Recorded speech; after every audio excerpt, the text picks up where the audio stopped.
Friends, welcome to education library.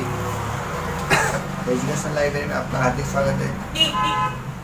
मैं आज आपके सामने 70वां टॉपिक बाल विकास का लाया हूँ। इससे पहले हमने 16 प्रकार के टॉपिक पढ़े हैं और 16 प्रकार के टॉपिक की प्लेलिस्ट यूट्यूब के जो अपना चैनल है उसमें बन चुकी है, तो आप अभी जाकर देख सकते हैं और चैनल को लाइक करें, सब्सक्राइब करें और शेयर जरूर करें। वीडियो के अंत तक बने रहें, बहुत ही अच्छा टॉपिक है, आपको समझ में जरूर आएगा। और ये जो टॉपिक है, ये टॉपिक से आपको बहुत सारे क्वेश्चन विभिन्न प्रकार की परीक्षाओं BEd DEd या फिर किसी भी प्रकार की टेट एग्जाम में हो सकते हैं। तो सबसे पहले हम इसमें समझेंगे कि टॉपिक का नाम दिया हुआ है, प्रतिभाशाली प्रकार का एक बालक बताया गया है, सृजनात्मक रूप से एक बालक बताया और विशिष्ट बालक बताया। ठीक है, 3 प्रकार होता है अलग अलग। तो अब पहला प्रकार हम समझ लेंगे अभी, जिसमें प्रतिभाशाली और प्रतिभावान बालक की परिभाषाएं बताई है और विभिन्न विशेषताएं और बहुत सारी चीज़ें बताई है। तो हम इसको देखेंगे। सबसे पहले क्या होता है, तो यहाँ पर प्रतिभाशाली बालक क्या होता है, तो हम इसमें देखेंगे कि प्रतिभाशाली बालक सामान्य बालकों से सभी बातों में श्रेष्ठ होता है। ठीक है, देखो एक नॉर्मली बच्चा रहता है, जो एक प्रकार से नॉर्मली बालक रहता है, वो नॉर्मली बालक कार्य तो सभी करता है, ठीक है, परंतु जो समय रहता है उस समय में या फिर गुणवत्ता में या फिर दोष में, ठीक है, इस प्रकार से भिन्न रहता है। भिन्न किस प्रकार से रहता है कि जैसे कि एक बालक यहाँ पर दिया गया प्रतिभाशाली और एक बालक सामान्य बालक दिया है। ठीक है, अगर आप बोलेंगे कि दोनों को आप एक टॉपिक पर आपको ऐसा लिखना है, तो जो प्रतिभाशाली बालक रहेगा वो ऐसे जल्दी लिख लेगा। क्यों लिख लेगा? क्योंकि वह सामान्य बालक जो रहते हैं उनमें से सभी प्रकार की जो बातें रहती है उसमें से श्रेष्ठ होते हैं। देखो यहाँ पर स्किनर और हैरीमैन ने एक परिभाषा दी हुई है, बहुत छोटी है। यहाँ पर बताया कि जो प्रतिभाशाली जो शब्द है, ठीक है, प्रतिभाशाली जो शब्द है उसका प्रयोग कहाँ पर होता है? 1% बच्चे। ठीक है, तो देखिए 100% यहाँ पर दिया गया है। अब 100 में से सिर्फ 1% बच्चा जो रहता है वो प्रतिभाशाली बालक रहता है। ठीक, उनके लिए किया जाता है तो सबसे अधिक बुद्धिमान होते हैं। ठीक है, जिसकी जो बुद्धि लगती होती है, IQ लेवल रहता है, वह प्रतिभाशाली बालक रहता है। ठीक है, अब इनके IQ कितना रहता है वो हम देख लेंगे। तो सबसे पहले हम विशेषताएं की बात करें कि विशेषताएं क्या होती है। विशेषताएं की बात करते हैं, जो प्रतिभाशाली बालक रहता है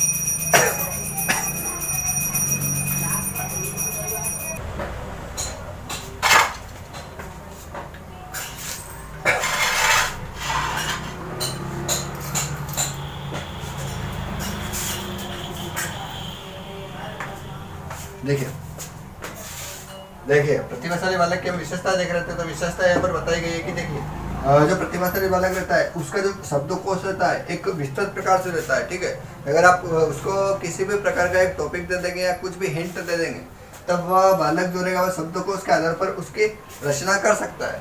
ठीक है, इसके अलावा जो दैनिक कार्य होते हैं, ठीक है, जो दैनिक कार्य उठने से लेकर सोने तक जो भी कार्य प्रतिदिन चलते रहते हैं उसमें भी विभिन्नता रहती है, सभी बालकों के में समान नहीं रहता है। इसके अलावा जो सामान्य अध्ययन रहता है, जैसे कि आप बालकों को कक्षा में पढ़ा तो रहे हैं पर उसका अध्ययन करने के अलावा कुछ नई चीज़ें सीख रहा है और उसका अध्ययन कर रहा है, तो उसमें वह रुचि भी ले सकता है। ठीक है, वो लेता भी है। इसके अलावा यहाँ पर विशेषता है कि अगर आगे बात करें तो आश्चर्यजनक अंतर्दृष्टि का प्रमाण होता है। ठीक है, आप मतलब कल्पना नहीं कर सकते। ठीक है, जो आपको आश्चर्य में डाल दे ऐसा अंतर्दृष्टि का मतलब सूर्य का सिद्धांत हमने पढ़ा था। अंतर्दृष्टि का सिद्धांत कोहलर ने दिया हुआ है ना, कोहलर ने दिया हुआ है चिंपैंजी के नाम से। ठीक है, चिंपैंजी पर दिया था अंतर्दृष्टि का, तो मतलब वह उस कार्य में अंतर क्रिया कर सकता है। इसके अलावा मानसिक प्रक्रिया तीव्र होती है, सोचने की जो क्षमता रहती है इनमें बहुत अधिक रहती है। इसके अलावा सामान्य ज्ञान इनका विस्तृत रहता है। ठीक है, अगर आप इनसे कुछ भी प्रश्न करेंगे तो यह उसका आंसर जल्दी बता देंगे। जैसे कि अभी वर्तमान में कौटिल्य जो नाम का एक बालक है, उसका अगर IQ लेवल देखेंगे हम तो उसका IQ लेवल प्रतिभाशाली बच्चे के अंतर्गत आता है। इसके अलावा देखेंगे अध्ययन में अद्वितीय सफलता। ठीक है, अगर वह अध्ययन करता है तो एक तो जल्दी भी सीखता है, इसके अलावा जल्दी सीखने के अलावा वह उसको जो सफलता मिलती है वह एक विस्तृत प्रकार से मिलती है। इसके अलावा पाठ्यक्रम में रुचि रहती है, अरुचि रहती है। अगर पाठ्यक्रम में पढ़ने में रुचि रहती है तो वहाँ तक तो ठीक है, परंतु अगर अरुचि रहती है तो शिक्षक को वहाँ पर अरुचि का पता लगाकर उस पर पाठ्यक्रम का विकास करना जरूरी होता है। इसके अलावा यहाँ पर विद्यालय कार्य में उदासीनता देखते हैं। कोई बालक ऐसे रहते हैं कि प्रतिभाशाली बालक ऐसे रहते हैं कि कार्य तो वह करते हैं, ठीक है, परंतु कुछ बालक ऐसे रहते हैं कि वह संगति के आधार पर या फिर कुछ ऐसे प्रक्रिया होती है उसमें वह रास्ता भटक जाते हैं, तो विद्यालय में आने में या पढ़ाई करने में या फिर किसी भी प्रकार की उदासीनता होती है। अब बुद्धि लब्धि की बात करें तो इनका IQ लेवल रहता है, वह IQ लेवल यहाँ पर 140 से 170 के भी अधिक हो सकता है, परंतु कितना होगा, मात्र 1% होगा। ठीक है, 1% बालक प्रतिभाशाली रहता है। ठीक है, इसके अलावा पहचान की बात करें कि हम जो प्रतिभाशाली बालक रहते हैं उसको कैसे पहचान सकते हैं। देखो, बुद्धि परीक्षण का हमने टॉपिक पढ़ा हुआ है, बुद्धिमापन। ठीक है, IQ लेवल हमने जाना है। ठीक है, रेफरेंट विनय दिया था, तो आप वो टॉपिक डायरेक्ट वहाँ पर जाकर पढ़ सकते हैं। प्ले लिस्ट में आपको मिल जाएगी बुद्धि लब्धि या बुद्धि परीक्षण। इसके बाद उपलब्धि परीक्षण। उपलब्धि परीक्षण का तात्पर्य यह है कि अगर प्रतिभाशाली बालक अगर अच्छा सीख रहा है, अच्छा कार्य कर रहा है, तो उसने कुछ न कुछ उपलब्धियाँ प्राप्त की होगी किसी भी विशिष्ट कार्य में, तो वहाँ पर भी आप उसका परीक्षण कर सकते हैं। इसके अलावा अभिरुचि की बात करें तो उसको जो प्रतिभाशाली बालक रहता है वो विशिष्ट बालक के अंतर्गत नहीं आता है। ठीक है, परंतु उसको कुछ न कुछ ऐसा पसंद हो या कुछ भी ऐसी बातें पसंद होती है, उससे भी वह अभिरुचि परीक्षण रहता है। संबंधित व्यक्ति की बात करें तो जो प्रतिभाशाली बालक रहता है वह संबंधित व्यक्ति की सूचना भी प्राप्त कर सकता है या बता सकता है। इसके अलावा शिक्षा की बात करें कि आप अगर प्रतिभाशाली बालक जो रहेंगे उनको किस प्रकार से शिक्षा दे सकते हैं, तो यहाँ पर बता रहे हैं कि जो सामान्य कक्षा होती रहती है, लोग देखिए कुछ बालक ऐसे रहते हैं कि एक साथ एक से अधिक 2 क्लास को अटेंड कर लेते हैं। ठीक है, जैसे कि अक्सर मैंने देखा है कि अगर वह 7th में तो वह 8th तक अभी स्टडी कर रहा है। ठीक है, तो यहाँ पर यह नियम रहता है कि जो प्रतिभाशाली बालक रहता है वह सामान्य कक्षा में कर सकते हैं शिक्षा। इसमें शिक्षक का व्यक्तिगत ध्यान होना चाहिए जरूरी। ठीक है, एक सामूहिक प्रकार से ग्रुप स्टडी तो करवा रहे, पर व्यक्तिगत ध्यान भी होना जरूरी है। ठीक है, इसके अलावा समावेशी शिक्षा की बात है तो हमने समावेशी का टॉपिक पूरा पढ़ा हुआ है। समावेशी शिक्षा के अंतर्गत बालक का विकास अच्छे से और कर सकते हैं। तो वो पाठ्य सहगामी क्रिया पाठ्यक्रम के आधार पर आप तो कर रहे हैं, पर सह शैक्षिक की बात हो रही है। ठीक है, शैक्षिक के अलावा भी सह शैक्षिक की बात हो रही है, तो इससे भी आप शिक्षा दे सकते हैं। सामाजिक अनुभव जो रहता है, ठीक है, एक सामाजिकरण जो होता है, समाज में बालक रहता है उसका जो अनुभव रहता है उसके भी आप अवसर इस कक्षा में दे सकते हैं। ठीक है, व्यक्तित्व का पूर्ण विकास भी हो जाता है ना। इसके अलावा विशेष या विस्तृत कार्यक्रम भी करवा सकते हैं। ठीक है, जो गतिविधियाँ रहती है जैसे कि एनुअल फंक्शन या फिर टीचर्स डे, इस आधार पर भी आप उसमें विस्तृत कार्यक्रम करवा सकते हैं। संस्कृति की शिक्षा होती है, देखो यहाँ पर बालक की जो संस्कृति रहती है, ठीक है, वो जहाँ से बिलोंग करता है, जैसे कि हिंदी है या फिर ईसाई है, क्रिश्चियन है, जो भी है, उससे भी आप शिक्षा दे सकते हैं, उसको बता सकते हैं। इसके अलावा विशेष अध्ययन की सुविधा आप उसको जैसे कि पाठ्यक्रम के अलावा भी आप विशेष अध्ययन भी करवा सकते हैं या विशेष सुविधा भी दे सकते हैं।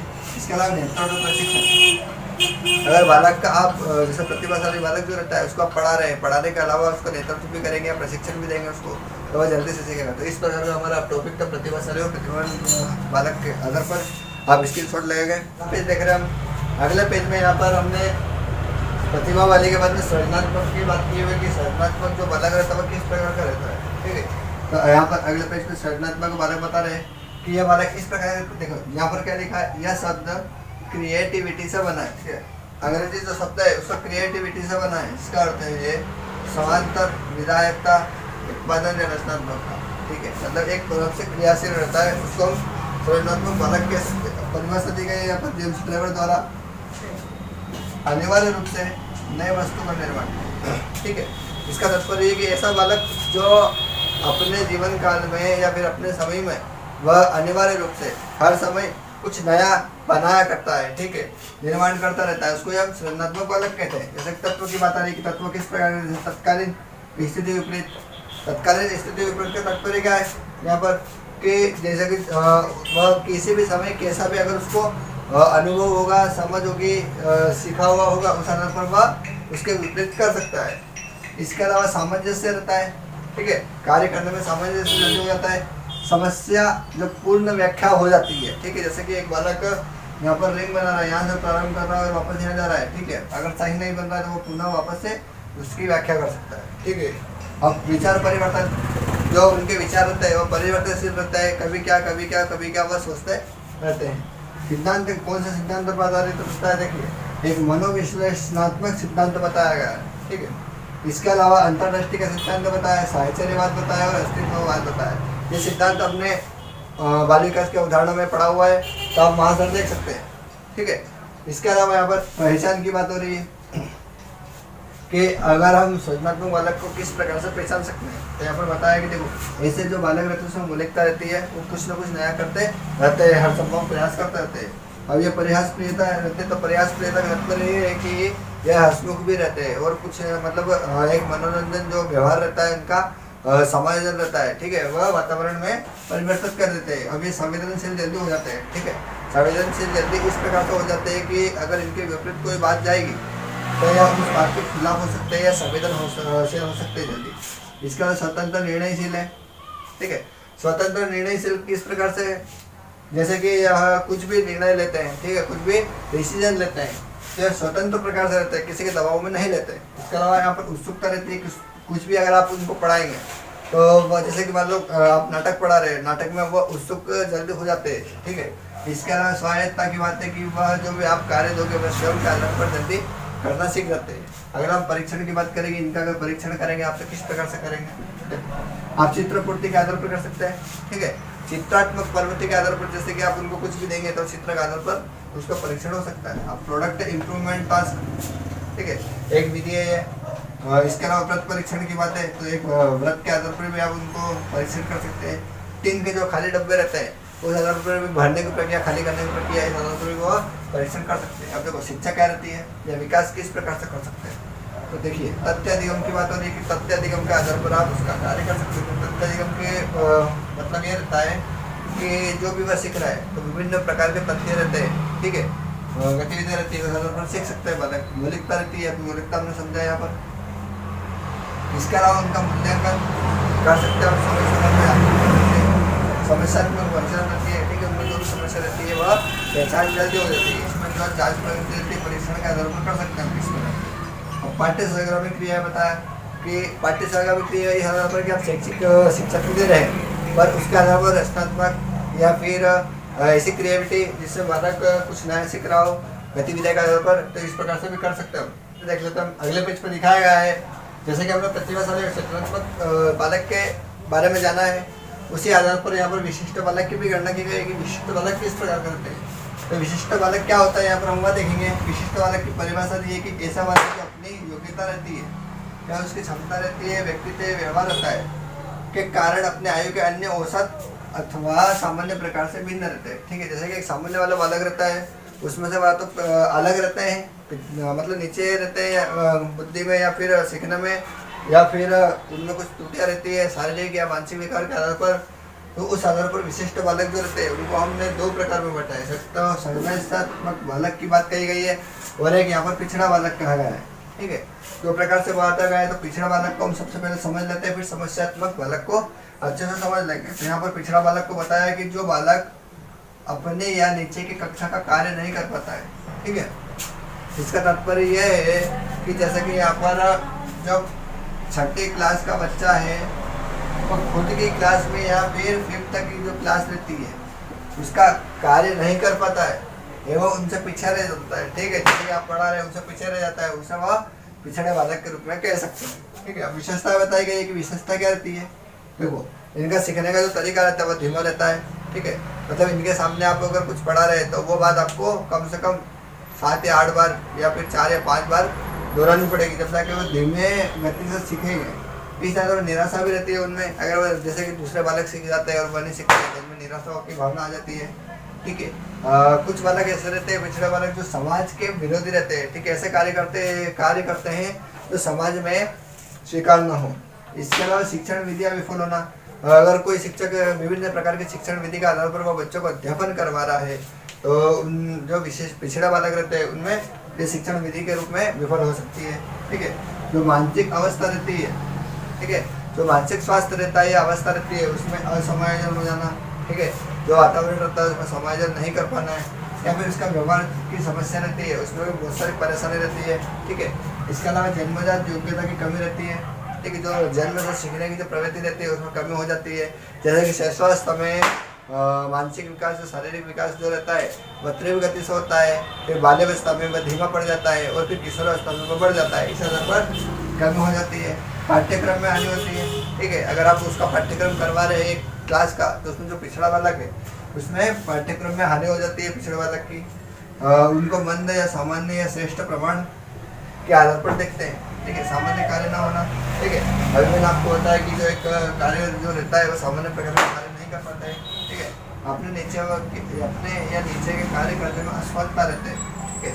अब पहचान कैसे कर सकते हैं आप, देखिए सामूहिक रूप से पहचान कर सकते हैं, इसके अलावा व्यक्तिगत के आधार पर भी कर सकते हैं, इसके अलावा उपलब्धि जो रहती है उनकी विभिन्न प्रकार की, उस आधार पर भी आप इनकी पहचान कर सकते हैं। देख रहे हैं हम अगले पेज में यहाँ पर बात करेंगे हम कि समस्यात्मक जो बालक रहते हैं वो किस प्रकार के रहते हैं, ठीक है। समस्यात्मक बालक कैसे होते हैं हम पहले ही जान लेते हैं कि यहाँ पर लिखा है ऐसे बालक जिनके व्यवहार असामान्य होते हैं, ठीक है। समस्यात्मक बालक जो रहते हैं उसके जो व्यवहार रहते हैं वो असामान्य रहते हैं, सामान्य प्रकार के नहीं रहते हैं, जिस कारण से में समस्या बन जाती है, ठीक है। इसमें प्रकार बताया गया है, देखो प्रकार किस प्रकार से बताया गया, देखो चोरी करते हैं, जो झूठ बोलते हैं, क्रोध करते हैं, या फिर एकांत में रहते हैं, मित्र नहीं बनाते हैं और मित्र बनाना उनको पसंद नहीं रहता है, विद्यालय से भाग जाते हैं, गृह कार्य पूरा नहीं करते हैं, या फिर विद्यालय से भाग जाते हैं, ठीक है। इस प्रकार के जो बालक रहते हैं समस्यात्मक बालक रहते हैं। यहाँ मुख्य 3 प्रकार है जिसमें हमने समझेंगे। यहाँ पर क्या है कि जो मेन रहता है परीक्षा में जो परीक्षा में आता है वह इस प्रकार से 3 ही प्रकार ज़्यादा पूछे जाते हैं, ठीक है। सबसे पहले चोरी करने वाले जो बालक रहते हैं उसमें कि अगर उसमें जो रहता है वह क्या अज्ञानता के कारण वह चोरी करता है, ठीक है। अन्य विधियों से परिचित नहीं रहते हैं, इसके अलावा उनकी उच्च इच्छा रहती है, ठीक है। अगर मान लीजिए आपने उनको बोल दिया है कि आप लिख कर लाना, तो वह दूसरों की कॉपी चोरी कर लेंगे और वो बता देंगे कि ये कॉपी मेरी है, तो उनकी इच्छा उच्च प्रकार की रहती है, ठीक है। आवश्यकता की पूर्ति करने के लिए करते हैं, वह माता पिता का अनादर करते हैं। इसके अलावा साहस की भावना बताया गया है, आत्मनियंत्रण बताया है और चोरी की आदत हो जाती है यह बताया गया है, ठीक है।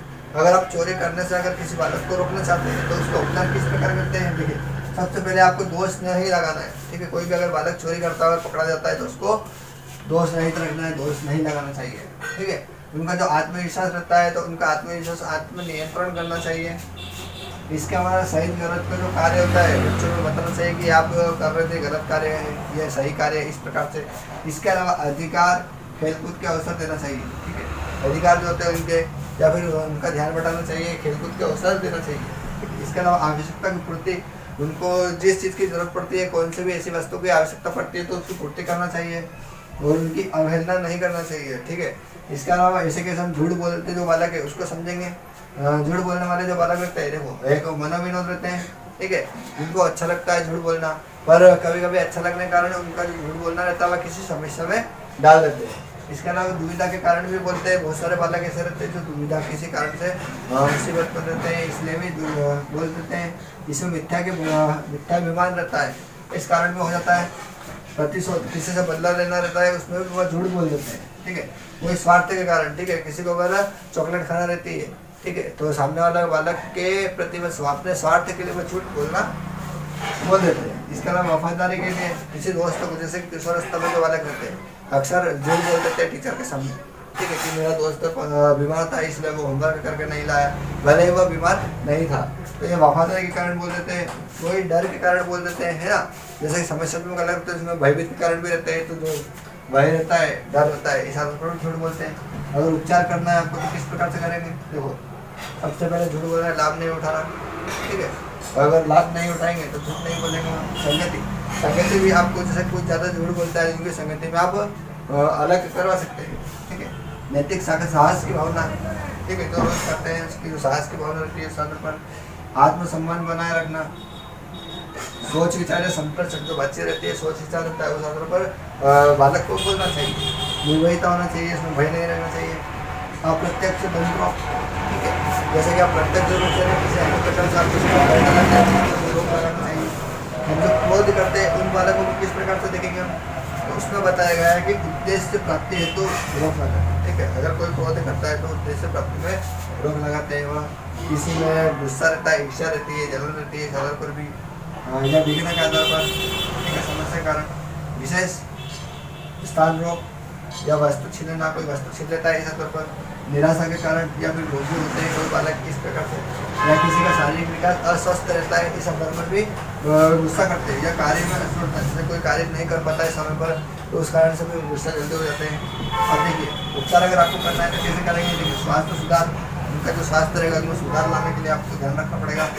अगर उनको गुस्सा आता है तो उनका ध्यान भटकाना पड़ेगा आपको। इसके अलावा उनको समय समय पर काउंसलिंग देना पड़ेगी या परामर्श देना पड़ेगा, ठीक है। अब दंड पर रोक लगाना पड़ेगा, जैसे कि उनको गुस्सा आता है तो आप उनको दंड पर रोक लगा सकते हैं। इसके अलावा जो बांधना डालना, जैसे कि मान लीजिए कोई बालक गुस्सा हो रहा है, क्रोध आ रहा है उसको, या आक्रामक बुद्धि से वह हो रहा है, तो आप उन पर बांधा डाल सकते हैं। इसके अलावा सहयोग की भावना होना चाहिए, ठीक है। जो सहयोग करता है इस पर भी होना चाहिए। अकारण दोष रहता है, ठीक है। कोई बालक गुस्सा करता है तो अकारण दोष के कारण भी कर सकता है। इसके अलावा उनको बालकों को विश्वास दिलाना जरूरी है। कोई भी अगर बालक क्रोध करेगा किसी गलती के कारण तो उसमें विश्वास दिलाना जरूरी है। तो इस प्रकार का हमारा आज का टॉपिक था ये, और हम प्रैक्टिस सेट लगा रहे हैं 5 प्रश्न के जो विभिन्न परीक्षाओं में पूछे जाते हैं और बहुत ही IMP।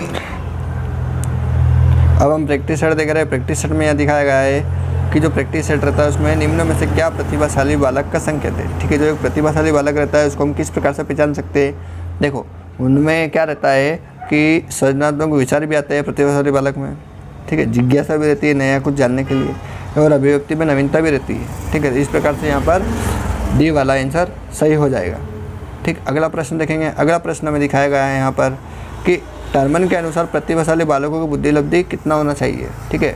बुद्धि लब्धि वाला प्रश्न आ गया है हमने, जिसको हमने बुद्धि और मापन में हमने अच्छे से टॉपिक को कवर किया गया है, ठीक है। तो यहाँ पर देखिए 110 120 नहीं बताया है। यह जो बुद्धि होती है यह एक सामान्य बालक की रहती है, ठीक है। 80 90 मंदबुद्धि बालक की रहती है, और 100 और 130 भी 120 130 के अंतर्गत आती है, और 140 से अधिक जो रहती है वह प्रतिभाशाली बालक की रहती है। तो इस प्रकार से बी वाला आंसर सही हो जाएगा। अगला प्रश्न देखेंगे कि देखो आपकी कक्षा की एक बालिका मेरा विद्यालय में होने वाली प्रत्येक क्रिया के विषय में जानने के लिए सबसे अधिक उत्सुक रहती है। आपकी उसकी इस प्रक्रिया पर प्रतिक्रिया होगी, ठीक है। देखो मेरा एक पिछड़ी बालिका है, मेरा एक सृजनशील बालिका है, मेरा का मन पढ़ाई में नहीं लगता और मेरा का खेलना पसंद है, ठीक है। तो यहाँ पर उत्सुक और ये जानने के लिए नया जाना।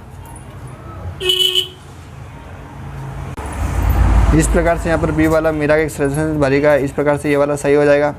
अगला प्रश्न देखेंगे हम। अगला प्रश्न है निम्न में से सृजनात्मक का सिद्धांत नहीं है, ठीक है। हमने सृजनात्मक पढ़ा था और सृजनात्मक में हमने 3 सिद्धांत थे। देखो मनोविश्लेषणात्मक था, अस्तित्ववाद था और साहचर्यवाद था, पर भाव दृष्टिवाद नहीं था।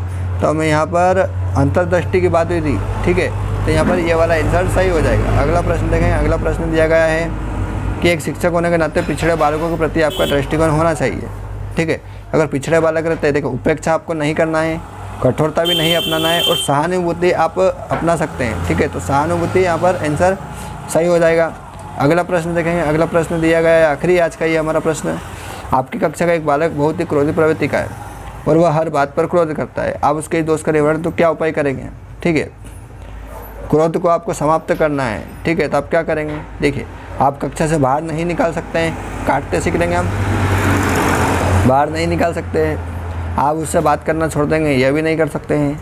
उसे प्रताड़ित भी नहीं कर सकते हैं, परंतु आप उसे समझाएंगे को क्रोध करने की क्या क्या हानि हो सकती है, ठीक है। इस प्रकार से ए वाला आंसर सही हो जाएगा। तो हमारा ये आंसर था आज का।